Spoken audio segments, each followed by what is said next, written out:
It's exactly 2 years since Italy began holding its biggest anti-mafia trial since the 1980s.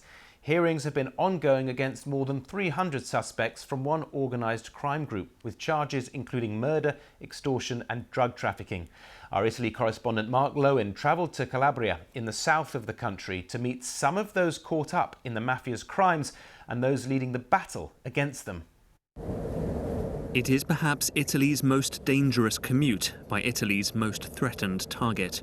Nicola Gratteri has spent his career fighting the country's most powerful mafia, the Ndrangheta. As we speed through its bastion of Calabria, his 5-car escort follows his every move. I often talk to death.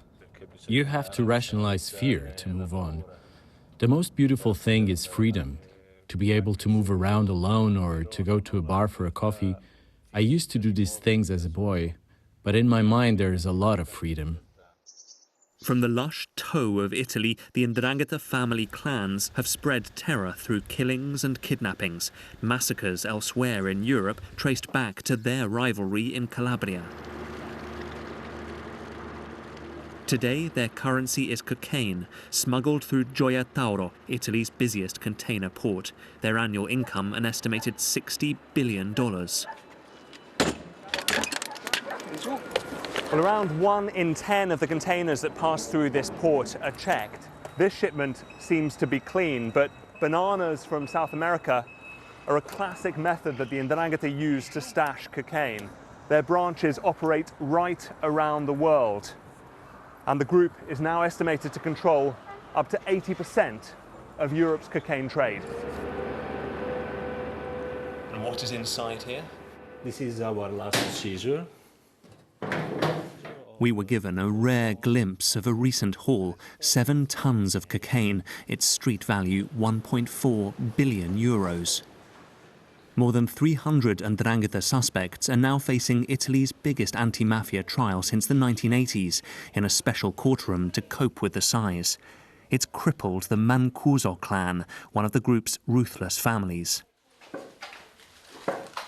Their brutality has broken Sara Scarpula and her husband, whose only child Matteo was blown up by the Mancusos after a dispute over land. Era la gioia di vivere, Matteo. He was the joy of life. A polite, exceptional boy. He never said a word against us. I am proud to have been Matteo's mother and to have had him as a son. Sometimes I ask God, where were you when my son was dying? And Matteo's girlfriend tells me he was there, taking Matteo with him. There are few turncoats in a mafia forged in blood ties. But we met one born into the group he's now betrayed, testifying at the Mancuso trial. The words repeated were always the same: kill, kill, kill.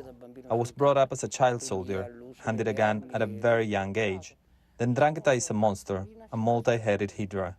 It's a matter of time, but the Mancuso clan will regroup and they will be back stronger than ever. And so no rest for Nicola Gratteri.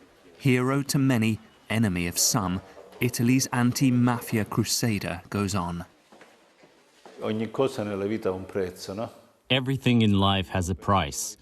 To have had a normal life, I would have had to go slower, live like a coward. But living like a coward makes no sense to me. I don't think Italy can be freed of the mafia. It can be reduced a lot by changing the rules of the game, but it would take a revolution to combat it. The devotion, the sacrifice for a battle Italy may never stop fighting. Mark Lowen, BBC News, Calabria.